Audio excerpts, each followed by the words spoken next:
오늘 우리가 함께 나눌 말씀은 요한복음 18장입니다. 요한복음 18장은 예수님이 대제사장 가야바 그리고 총독 빌라도에게 신문을 받으시는 사건과 그 가운데 베드로가 예수님을 부인하는 사건이 기록되어 있습니다. 먼저 예수님께서 잡히시는 내용을 보겠습니다. 1절부터 11절인데요. 겟세마니 동산에서 기도하시는 예수님을 찾아온 가룟 유다. 예수님 한 사람을 잡고자 군대와 사람들을 데리고 무장한 채로 예수님께 왔습니다. 가룟 유다와 대제사장들과 바리새인들의 이해관계가 맞아떨어졌기에 가능한 일입니다. 단 한 번의 실수 없이 주어진 기회에 자신들의 목적을 이루기 위한 이들의 진심을 엿볼 수 있는 장면입니다. 이 가운데서도 예수님은 제자들을 위해 당신을 찾아온 곳이니까 제자들을 보내주기를 청합니다. 그리고 이 일은 하나님의 말씀대로 된 일입니다. 하지만 베드로는 예수님을 지키고자 칼을 빼어듭니다. 그런데 무장한 수많은 사람들 앞에서 그의 행동은 만용일 뿐이지요. 베드로의 행동이 칭찬받을 행동이 전혀 아닙니다. 오히려 하나님의 계획대로 하나님이 행하시는 일에 방해가 될 뿐입니다. 상황이 악화되기 직전에 예수님은 기가 잘린 말고의 길을 고쳐주시며 베드로의 행동을 자제시키십니다. 12절과 14절을 통해서 예수님이 대제사장 가야바의 장인인 안나스에게 끌려간 것을 보게 되고요.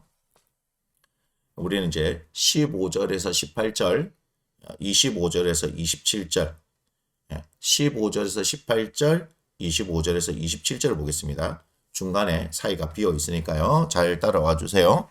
자, 이 부분은 이제 베드로가 부인하는 사건인데요. 예수님은 베드로가 예수님을 부인할 것을 미리 말씀하셨습니다. 베드로가 예수님이 끌려가신 것을 보고 따라가죠. 베드로는 몰랐지만 이렇게 따라간 것이 자신의 의도와는 상관없는 결말을 불러오게 됩니다.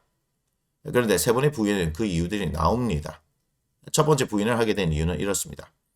그가 다른 제자와 함께 대제사장 집에 왔는데 그 집에 들어가게 된 것이 다른 제자가 문 지키는 여자에게 부탁해서 들어오게 된 것입니다. 그런데 문 지키는 여종이 베드로를 알아본 것이죠. 두 번째 부인하게 된 이유는 이렇습니다. 처음은 그냥 넘어갔죠. 문 지키는 여종이 그렇게 말했을 때 그냥 부인하고 넘어갔는데 그런데 날이 또 추웠어요. 그렇다 보니까 사람들이 불을 피우고 서서 쬐고 있었습니다. 베드로도 추위를 피하기 위해 불 옆으로 갔습니다. 사람들이 처음 보는 사람이 자기들 옆에 서 있게 되는 거죠. 그러니까 당연히 사람들의 관심이 그를 향해 집중하게 되는 거예요. 그러다가 그를 알아보는 사람이 있어서 또 질문을 받게 되고 베드로는 또 부인하게 됩니다. 세 번째 부인하게 된 이유는 이렇습니다. 그가 겟세마네에서 칼을 빼어들어 말고의 길을 잘랐는데 마침 그곳에 말고의 친척이 있어서 그를 알아보게 된 것입니다. 일어나는 사실에 대해서 만약이 소용없는 일이지만 만약 베드로가 예수님을 따라가지 않았더라면 베드로가 예수님을 세 번이나 부인하는 일은 없었을 것이죠. 만약 겟세마네에서 말고의 길을 자르지 않았다면 세 번째 부인했던 그 일은 없었을 것입니다. 여기서 우리가 생각할 것은 겸손하게 자신을 돌아볼 줄 알아야 한다는 것입니다. 베드로가 예수님을 따라간 것은 무슨 이유였을까요? 마태복음 26장 58절입니다. 베드로가 멀찍이 예수를 따라 대제사장의 집들에까지 가서 그 결말을 보려고 안에 들어가 하인들과 함께 앉아 있더라. 그 결말을 보려고. 차라리 다른 제자들처럼 도망가는 게 나았습니다. 그게 그들의 당시의 믿음의 상태였기 때문이죠.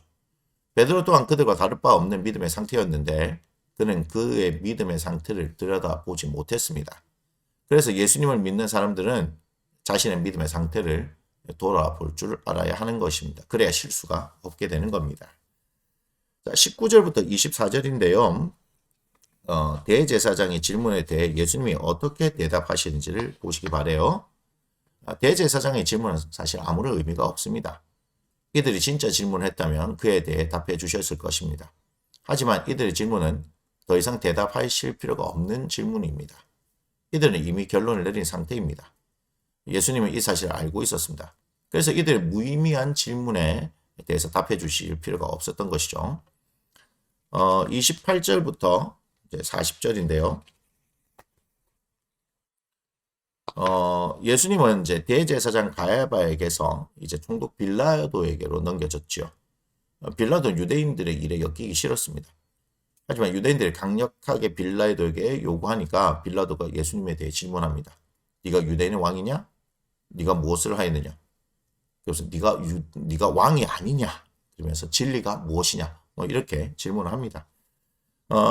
빌라도는 예수님과의 대화를 통해서 예수님께 아무런 죄가 없음을 알게 되죠.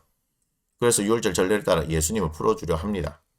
하지만 유대인의 강력한 반발로 인해 빌라도의 이 뜻은 이루어지지 않았습니다. 우리는 요한복음 18장을 통해서 사람들이 겟세마네에서는 그들의 탐욕과 거짓이 이뤄내는 행동들과 만용을 봅니다. 또한 그 만용을 부린 사람의 결과가 어떻게 되어지는지도 보게 되죠. 그리고 탐욕과 거짓에 사로잡힌 사람들의 가증스러운 행동과 진실까지 덮어버리는 무서운 광기를 보게 됩니다.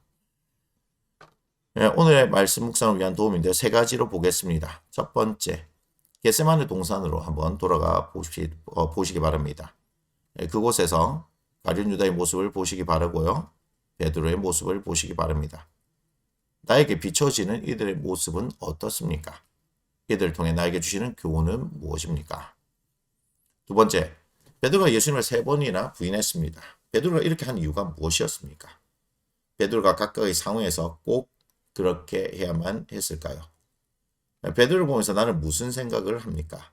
나에게 주시는 교훈은 무엇입니까?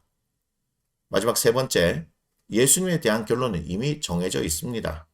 예수님을 향한 탐욕과 거짓, 그리고 이것들이 만들어낸 집단 관계가 보입니까? 무엇이 이들을 이렇게 만들었을까요? 이들을 향한 예수님의 마음이 어땠을까요?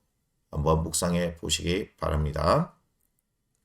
여기서 요한복음 18장의 말씀을 마치도록 하겠습니다.